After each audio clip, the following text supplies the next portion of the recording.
Calicut university engineering കോളേജിൽ തുടരുന്ന സംഘർഷാവസ്ഥയ്ക്ക് അറുതി വരുത്താൻ യൂണിവേഴ്സിറ്റി അധികൃതർ സർവകക്ഷി യോഗം വിളിക്കണമെന്ന് SIO കാലിക്കറ്റ് യൂണിവേഴ്സിറ്റി കമ്മിറ്റി ഭാരവാഹികൾ വാർത്താസമ്മേളനത്തിൽ അറിയിച്ചു.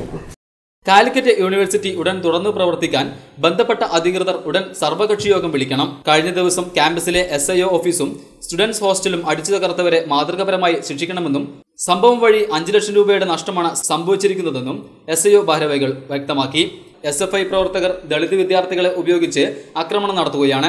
ദളിത് വിദ്യാർത്ഥികളെ ക്രിമിനൽ കേസിൽ ഉൾപ്പെടുത്തി ഭാവി നശിപ്പിക്കാൻ SFI ശ്രമിക്കുകയാണെന്നും SIO ഭാരവാഹികൾ കുറ്റപ്പെടുത്തി.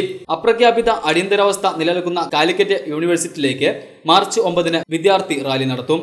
വാർത്താ സമ്മേളനത്തിൽ SIO ജില്ലാ സെക്രട്ടറി PR അമീർ ഹസൻ, സമിതി അംഗം KK അഷ്റഫ് എന്നിവർ പങ്കെടുത്തു.